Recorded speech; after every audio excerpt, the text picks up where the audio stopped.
Yes. Welcome to question number 11. Welcome to question number 11. Question number 11 states, Bright Limited has a debt to equity ratio. Bright Limited has a debt to equity ratio of 1.5. If the cost of debt is 5% and the cost of equity is 12%, if the cost of debt is 5% and the cost of equity is 12%, what is the firm's weighted average cost of capital, assuming there are no taxes? What is the weighted average cost of capital, assuming there are no taxes?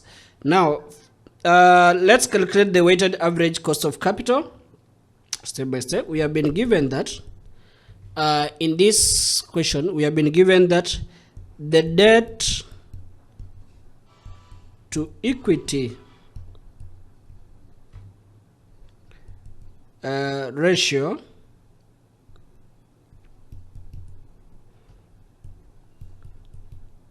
that is debt divided by equity equals to 1.5. Then we have been given that the cost of debt,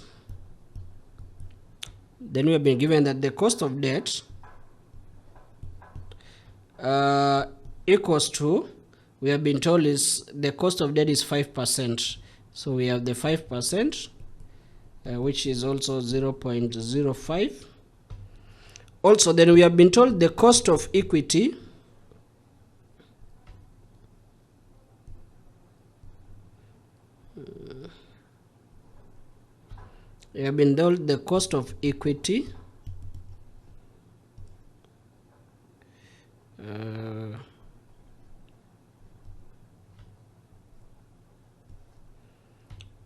it is we have been told the equity the cost of equity is 12%.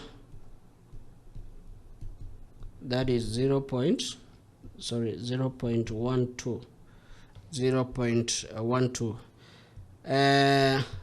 There are no taxes. We have been told that there are no taxes, so we will ignore the tax shield on debt.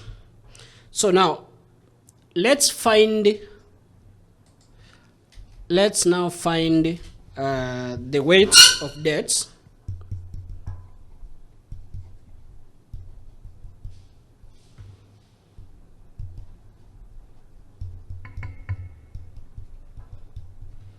and equity in capital structure. In the capital structure.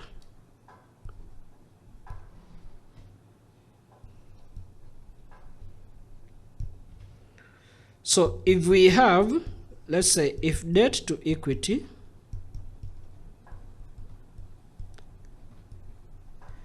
ratio, if debt to equity ratio is 1.5, so it means that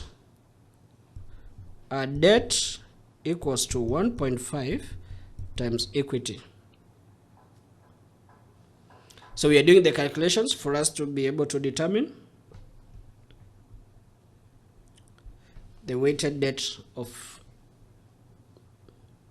equity, or the weighted for debt. So we'll have debt is equals to 1. If the debt is the debt to equity ratio is 1.5, so debt equals to 1.5 times equity. So we'll get that our total capital equals to debt plus equity, which is equals to that is 1.5 equity plus equity, because now debt is 1.5 times equity. So if you do 1 plus 1.5, you will get that is 2.5 equity. Let me create more space.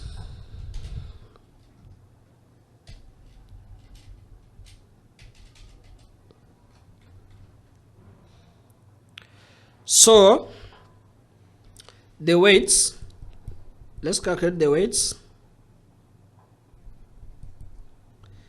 Now the weights, the weighted for debt equals to debt over the total capital, which now whereby that means that debt over the weighted capital equals to the debt. We found that debt is 1.5 1.5 times 1.5 times cost of equity.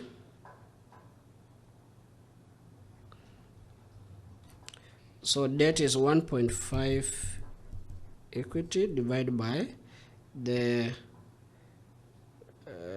total capital equals, we have gotten 2.5 E.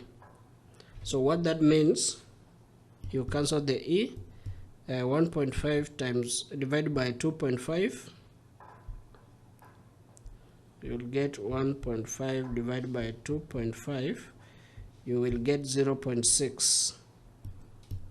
So we'll get that to be 0.6. Then we will calculate the weighted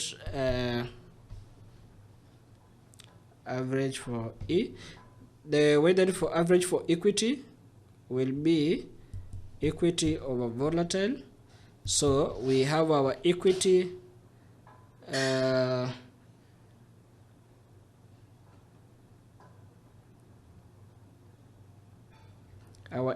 to be E, so it will be E over our volatile. We got 2.5 E, 2.5 equity, 2.5 E. So that is just the same as 1.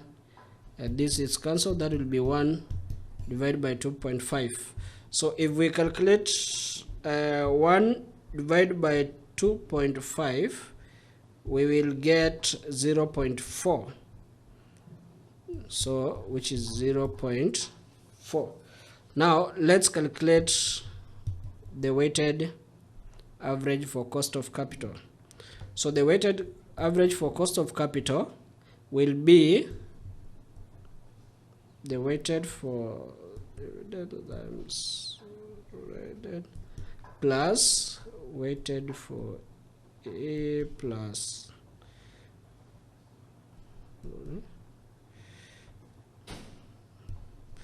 for dividends plus that over debt, which is equals, that is the formula that we are going to use. We have gotten the weighted for debt. The weighted for debt, we have gotten it to be 0.6 times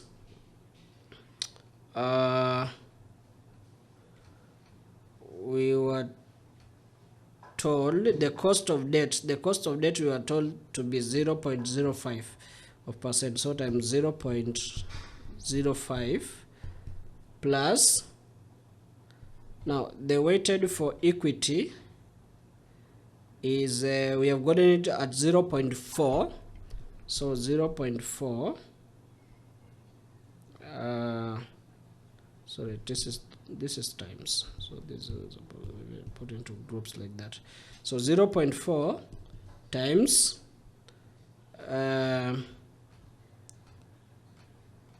we were told the cost of equity. The cost of equity is 12%, so that is 0.12. So if we calculate that, that is 0.6 times 0.05, we will get 0.03. That will be 0.03 plus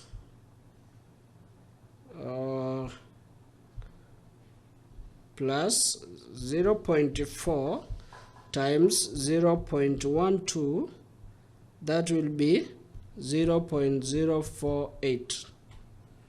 So if you get that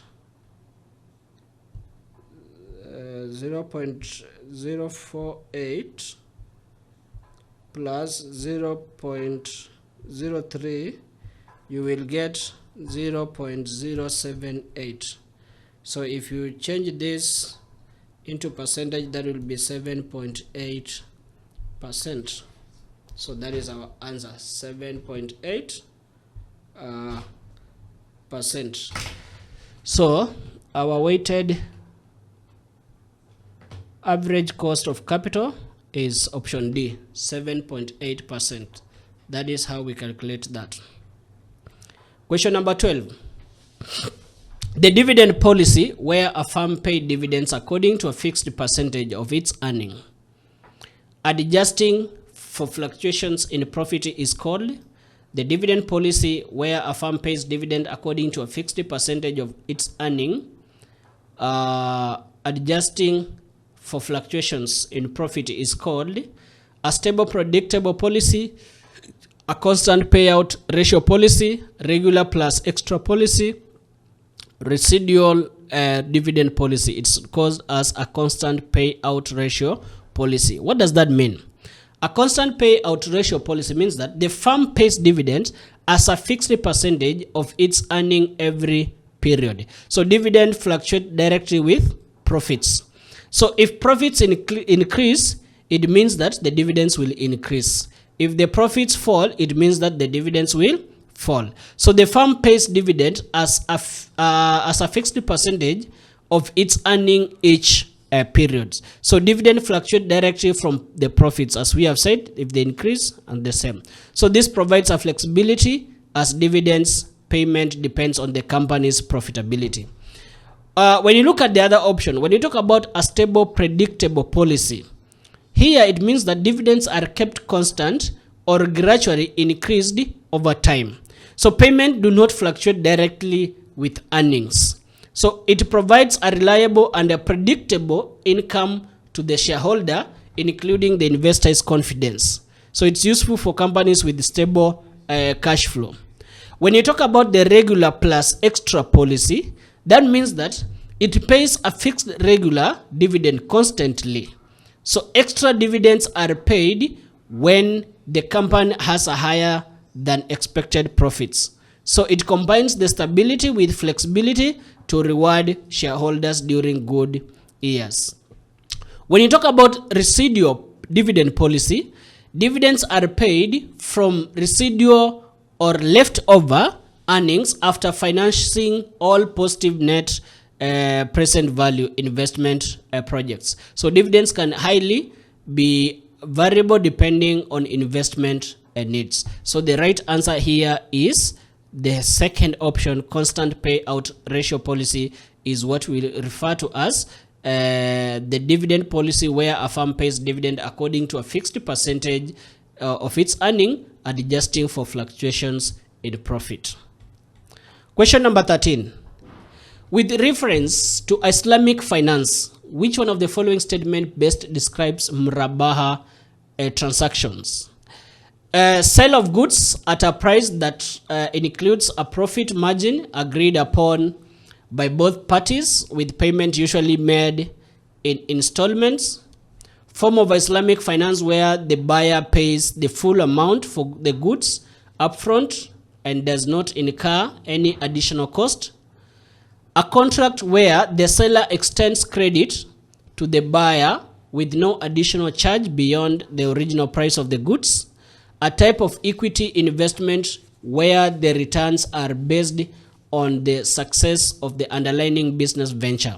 The right answer about murabaha is, it is a sale of goods at, it's the first option A, which states that a sale of goods at a price that includes the profit margin agreed upon by both parties, with repayment usually made in installment. So muraba is an Islamic finance contract where the seller discloses the cost of goods and sells them to the buyer at a marked up, what we call a marked up price, which is a profit margin. So this is agreed by both parties. So the payment is often made in deferred installment rather than a lump sum upfront. It complies with the Islamic principle by avoiding interest, which is classified as riba, and instead it uses cost plus profit model. So if you look at the other options, option B describes a transaction where the buyer pays full upfront. This is not murabaha. If you look at that option, it describes a credit sale with no profit margin. That is not murabaha, which includes a profit. Murabaha includes a profit margin. It refers to equity investment like murabaha or msharaka, where returns depend on business success. That is not murabaha. So murabaha is a sale of goods at a price that includes the profit margin agreed upon by both parties, with payment usually made in installments. Question number 14. An investor is evaluating a project that requires an initial investment of 50,000. An investor is evaluating a project that requires an initial investment of 50,000 and is expected to generate cash flow of 15,000 per year for 5 years. If the discount rate is 10%, what is the net present value for the project? Now, we have been given that the initial investment is equals to, we have been told here is 50,000. This is the outflow. Then we have been told the annual inflow, the annual cash inflow is it's expected to generate a cash flow of 15,000 for 5 years. So it's 15,000 for 5 years. Then we have been given the discount rate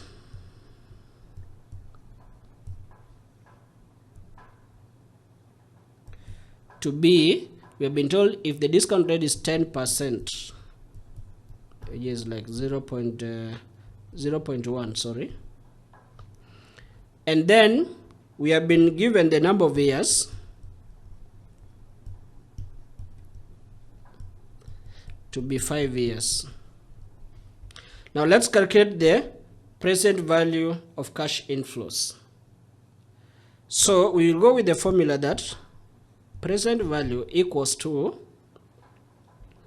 the annual cash flow times 1 minus 1 plus the rate raised to power negative number of years divided by the rate. So that is 15,000 times into brackets 1 minus into brackets 1 plus the rate is 0.1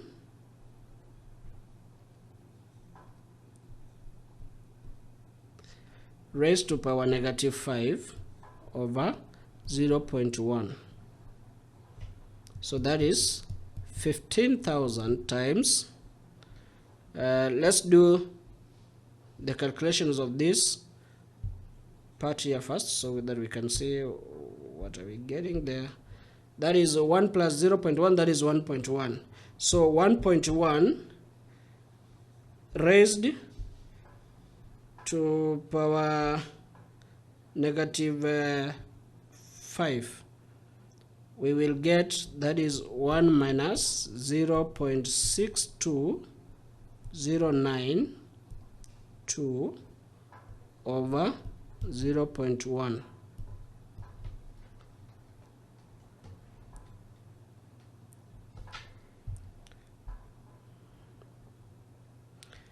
So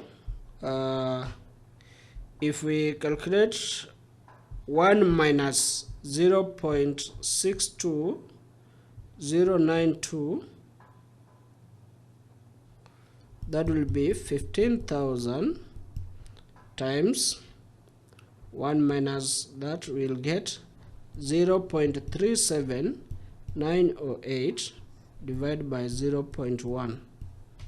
So that will be 15,000 times 0.37908 divided by 0.1. You will get 3.7908. So that is 3.7908 times 15,000. You will get 56,862. So 56,862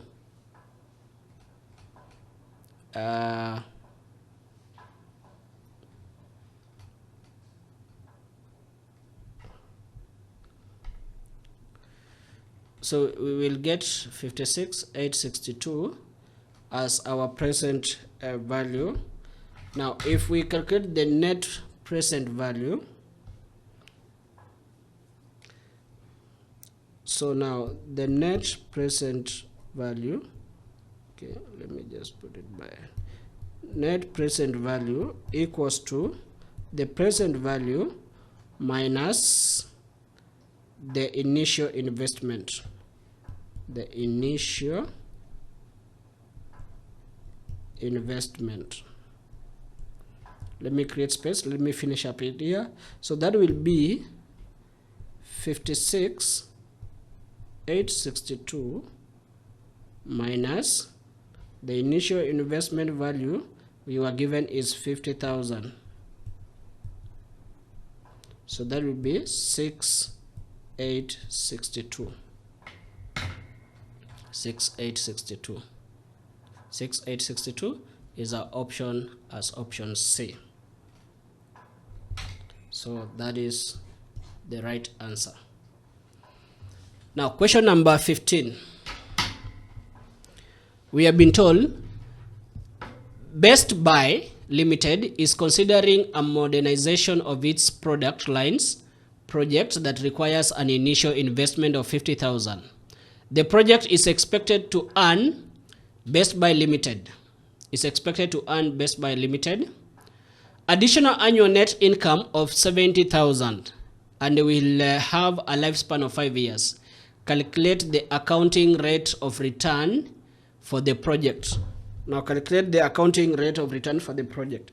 Now for us to calculate the accounting rate of return, which is ARR, we will say ARR equals to the average annual accounting profit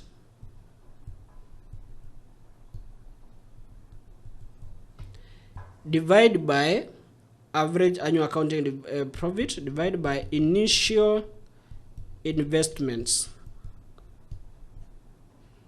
you close brackets, times 100. So we have been given that the initial investment equals to, we have been told, considering the project requires an initial investment of 500,000. Then we have been told the annual net income equals to, we have been told that the project is expected to earn Best Buy Limited additional annual net income of 70,000. So we'll talk about 70,000 shillings. The lifespan, we have been told the lifespan is 5 years. So we have the lifespan is 5 years. Now we assume there is no salvage value and the straight line depreciation is not required since the net income is already given. So what we are going to do, so that means that our ARR will be equal, we have said our ARR is the annual average accounting profit divided by the initial investment times 100. So that will be 70,000 divided by 500,000 times 100%. So if we take that is basically 70,000 divided by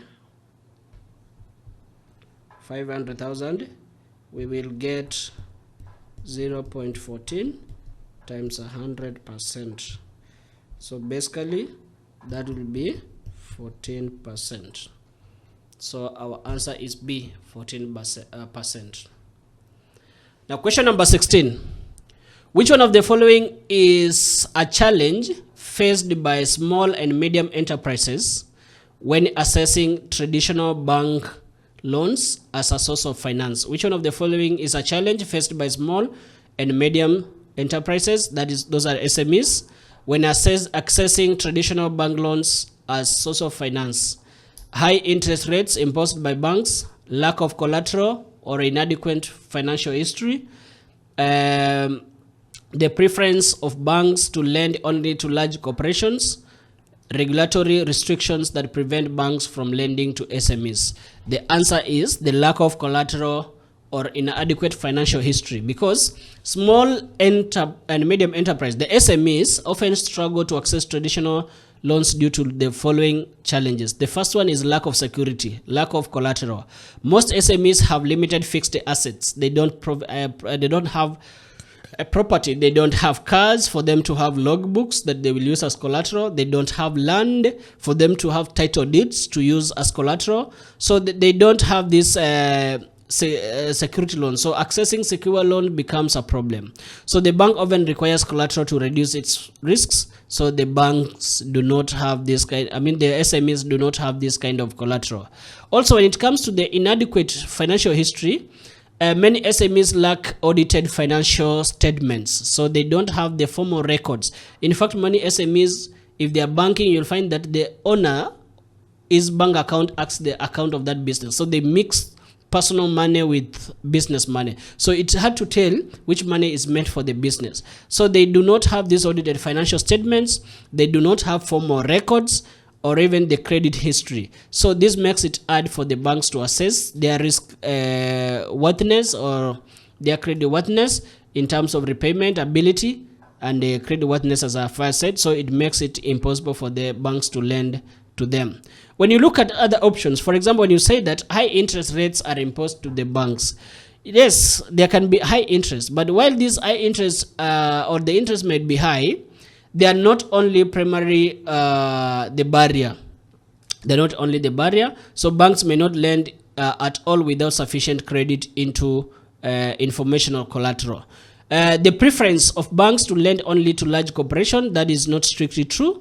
Many banks have SMEs like Equity Bank and the rest, but they require them to meet strict lending criteria.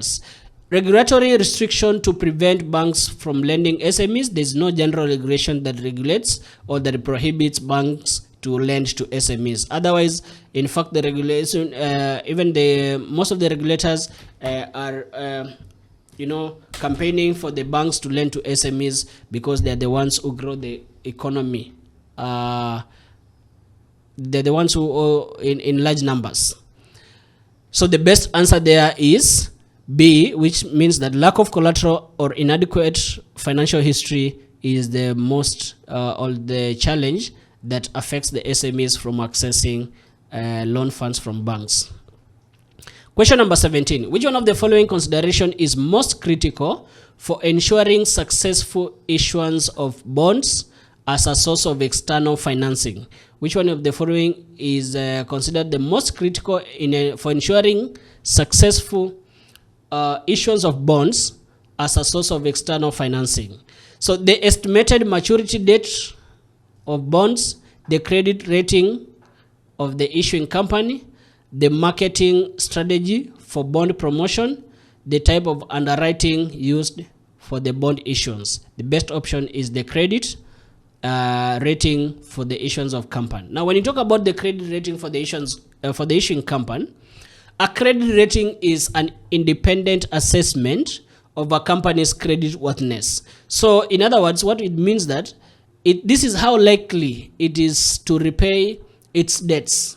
How will it be able to repay debts without default and the likes? So especially on the interest and the principal bonds. So the issuance by credit rating agents such as the Moody's, the Standard and the Poor's, the S&P, the Fitch and all that. These agencies assign ratings like if you are rated as AAA, it means that you are the highest quality. I mean that there is a lowest risk with such kind of company.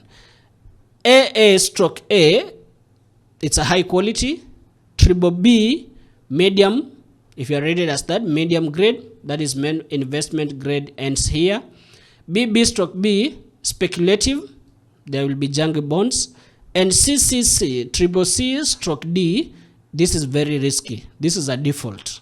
So the credit rating is the most critical factor when it comes to the success of issuance of bonds, because it directly affects the investor confidence, the interest rate, and even the marketability.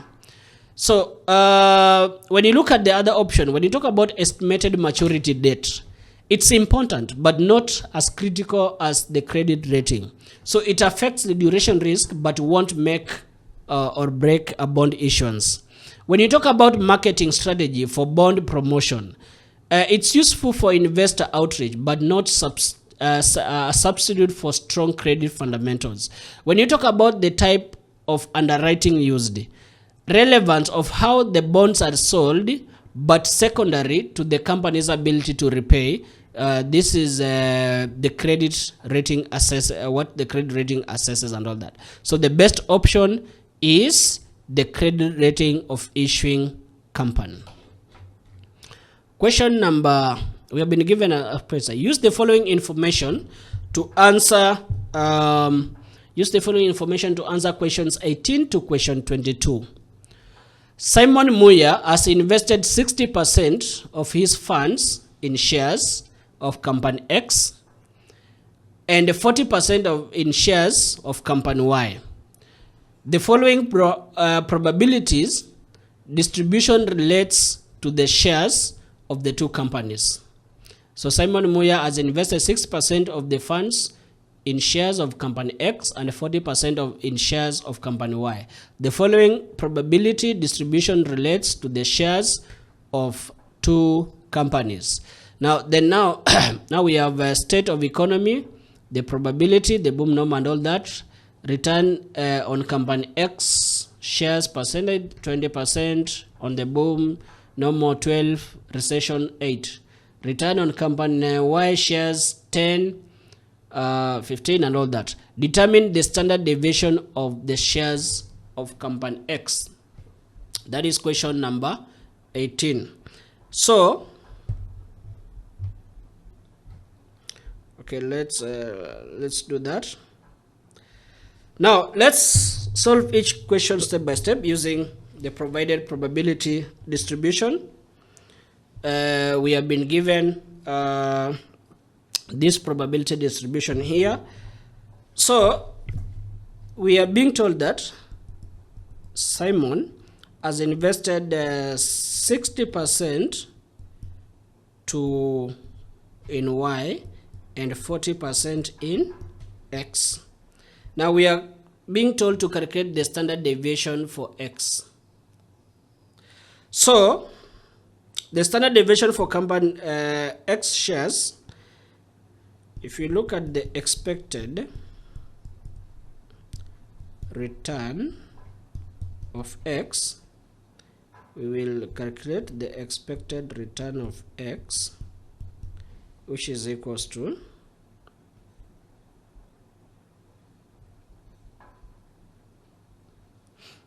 we have company X, so we have the expected return to be 0.4 times 20, 0.4 times 12, 0.4 times 8 for us to get the expected return.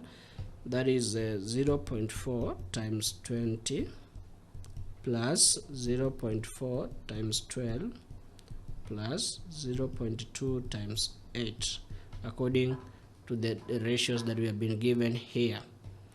Now that will be, if we check on that, 0.4 times 20, that will be 8 plus 0.4 times 12, that will plus 4.8 plus 0.2 times 8, that will be 1.6, which will be equal to 8 plus 4.8 plus 1.6. That will be 11.2.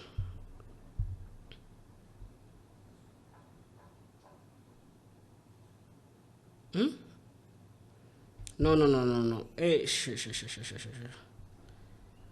8 plus 4 itself is I put a minus, not a plus. Manake 8 plus 4, it's already 12. So 8 plus 4.8 plus 1.6, it should be 14.4. Sorry for that.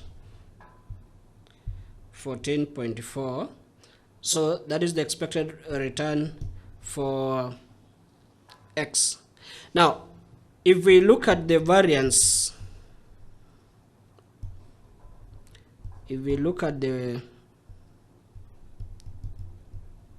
variance of X,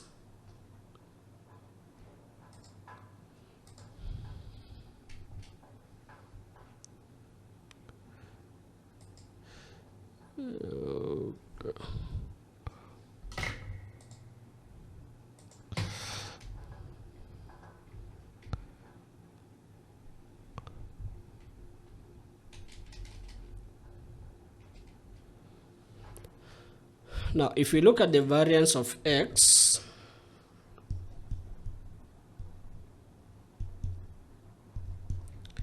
it equals to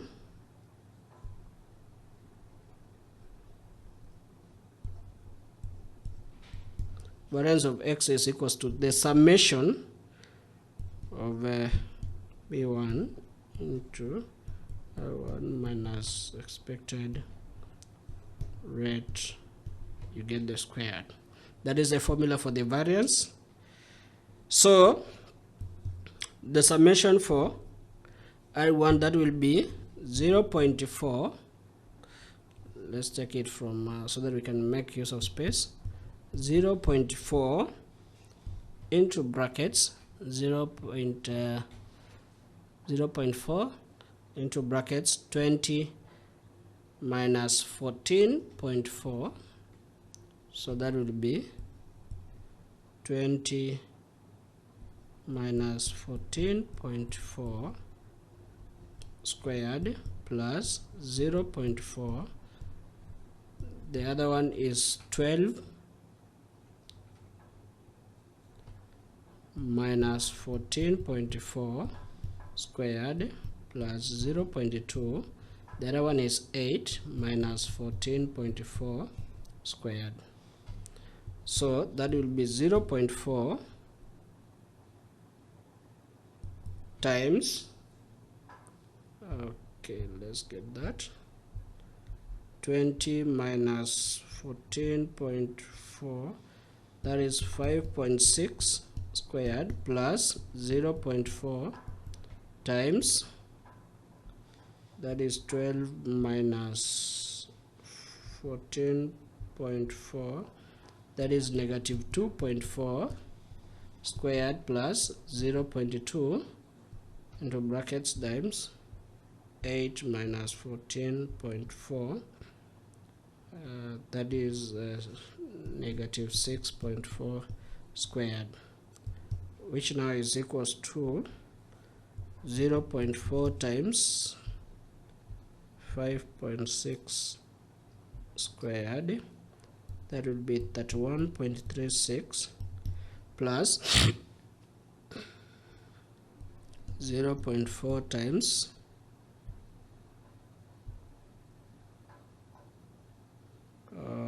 that is negative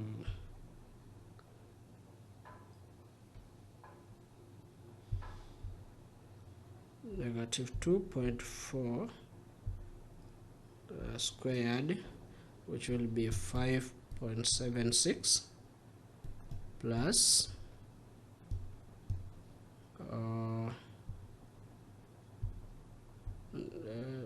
okay, negative 6.4 squared, that will be 0.2 times 40.96. So that will be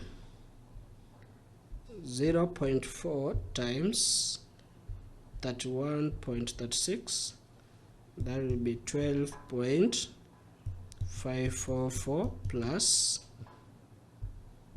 0.4 times 5.76, which will be 2 plus 305 plus 0.2 times 40.96, that will be 8.192. So if we calculate that, we'll get 12.54 plus 2.304 plus 8.192, we will get 23.04. So the variance is 23.04. So the standard deviation for x equals the square root of the variance 23.04, which is equals to we'll get the square root of 23.04, that is equals to 4.8. So the standard deviation for x is 4.8. So that is how we calculate that. The next question, number 19, we have been asked, what is the standard deviation on the shares of company Y? What is the standard deviation of the shares of company Y? So we'll do the same for company Y. We will calculate the expected return. So the expected return for company Y. So expected return for company Y will be, if you look at that, that will be 0.4 times 10 plus 0.4 times 15 plus 0.2 times 6. So we'll have that as 0.4 times 10 plus 0.4 times 15 plus 0.2 times 6. If we calculate that, 0.10, this is 4, plus 0.4 times 15, that is 6, plus 0.2 times 6, that is 1.2.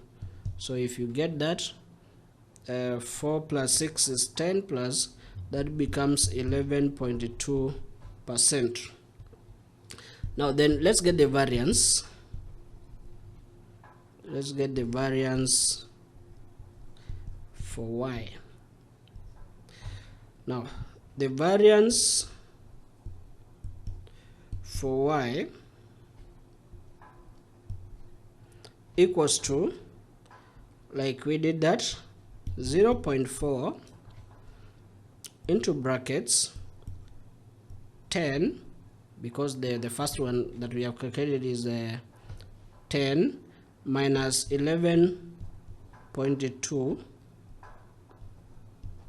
into bracket squared plus 0.4 times 6, is it 6? No, 15, sorry. I just saw the other 6 there. So 15 minus 11.2 into bracket squared plus 0.2 into brackets, that is where we have now the 6, minus 11.2 squared. So if you do that, you will get, let's get, that is 0.4 times 10 minus, so we have, that is 10 minus 11.2, that will be negative 1.2 squared plus 0.4 times, that is 15 minus 11.2, that is 3.8 squared plus 0.2 times 6 minus 11.2, that is negative 5.2 squared. So here you are going to get, you will get 0.4 times negative 1.2 squared equals to 1.44 plus 0.4 times 3.8 squared equals to 14.44 plus 0.2 times negative 5.2 squared equals 27.04.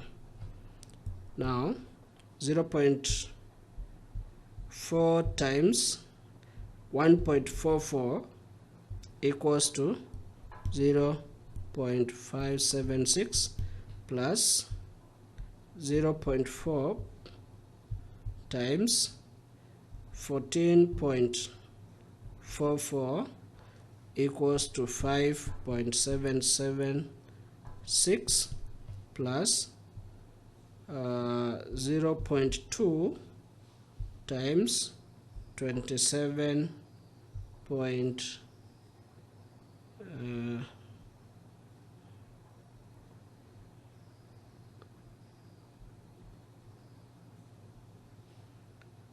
that is 27 point, let me just take that again, that is the square root of negative 5.2 squared, that is 27.04 times 0.2, you will get 5.408. So the answer plus 5.776 plus 0.576, the answer will be 11.76. So we will get that answer to be less than 11.76. So if let me just calculate here. So the standard deviation for that, so we have this, the standard deviation is the square root of 11.76.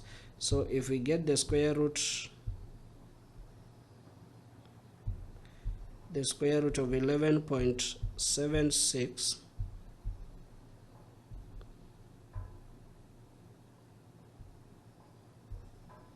that will be 3.43 to do decimal places.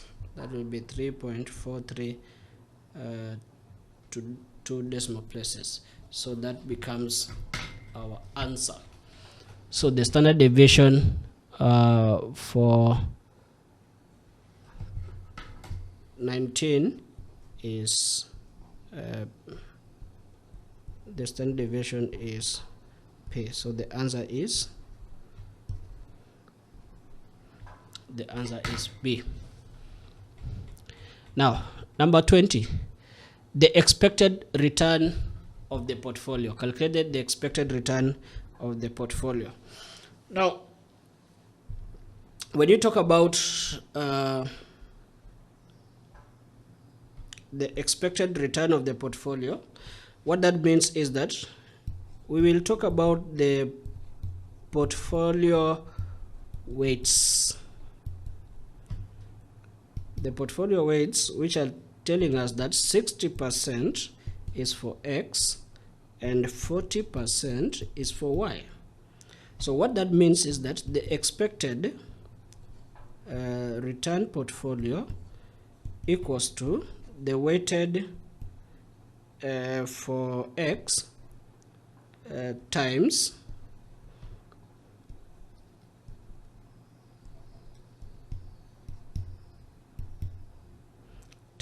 the expected return for X plus the weighted for Y times the expected return for Y.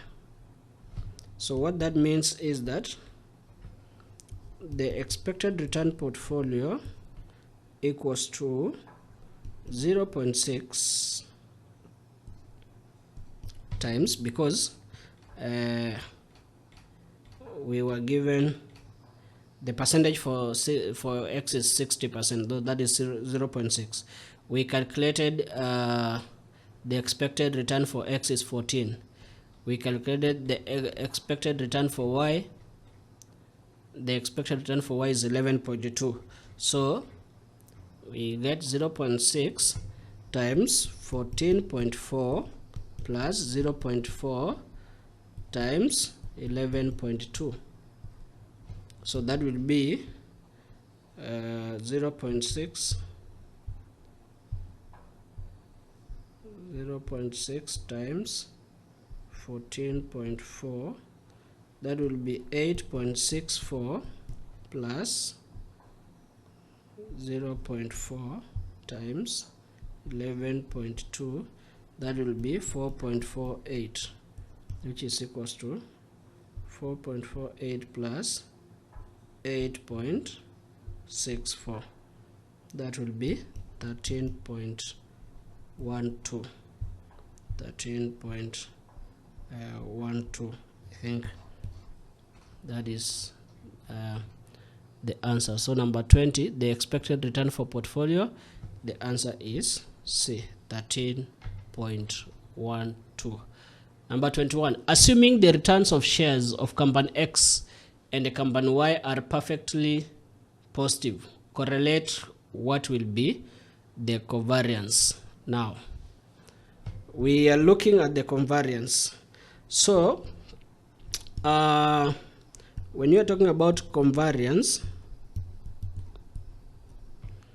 and we can talk about perfect positive, this is the perfect positive correlation. So the perfect positive correlation equals to the portfolio for both X and Y, which is equals to 1. That means that the covariance for the relationship for Y, the covariance for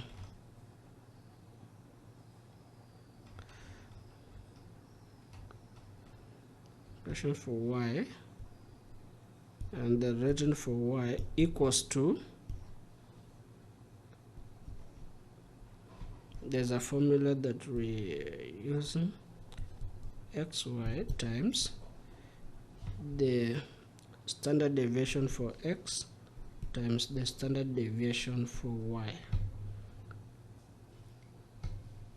And we have said the variance for X and Y is equals to 1. So that means that that will be 1 times, we found the standard deviation for X to be 4.8, the standard deviation for Y to be 3.43. So that will be 1 times 4.8 times 3.43. So that will be 1 times 4.8 times 3.43, that will be 16.46. So 16.46. So the first option A becomes our answer. Number 22, what will be the standard deviation for the portfolio? what will be the standard deviation for the portfolio. Now the standard deviation for the portfolio, we will take the square root of the weighted times the standard deviation for X plus the weighted average for Y times the standard deviation for Y plus 2W for X, the weighted for Y, times the covariance for X and Y. Let me write this properly.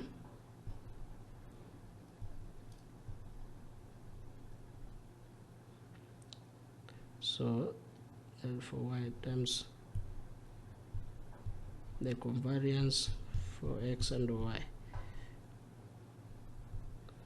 So what that means, so you end the square root here, that will be the variance we found is 0.6, that will be 0.6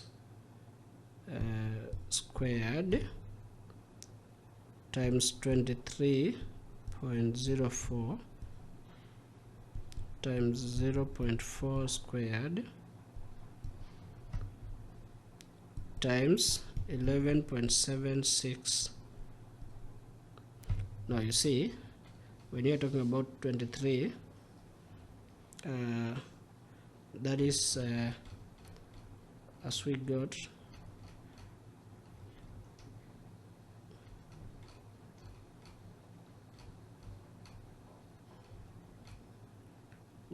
the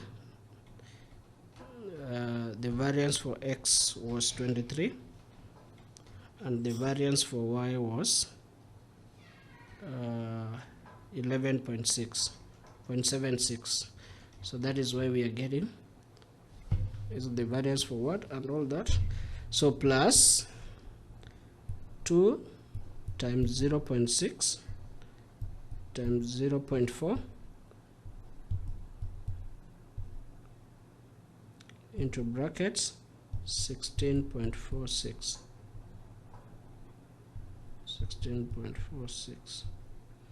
So 16.46 is the one that we have gotten there, the variance. So this is going to be, if we do our calculations, okay, we get the standard deviation 0.6 squared, that is 0.36 into brackets 23.04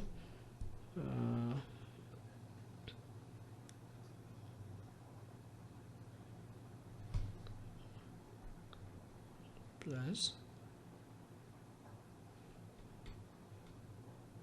there's a correction here, this should be a plus, this should be a plus.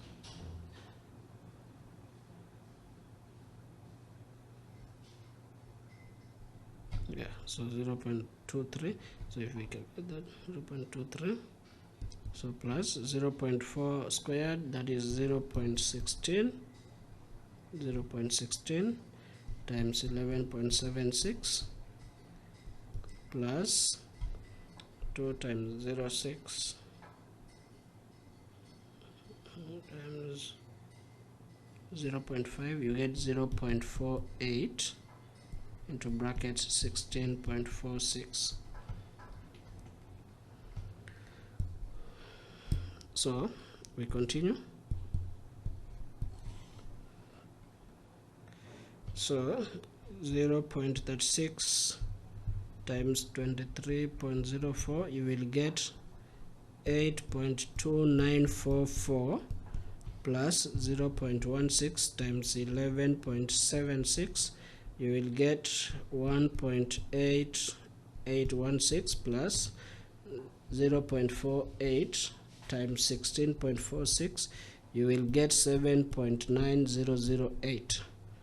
So if you add 8.2944 plus 1.8816 plus 7.9008, you will get 18.0768.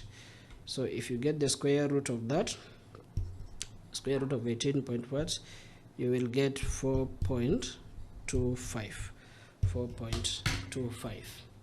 So 4.25, our answer is D, which is the best option.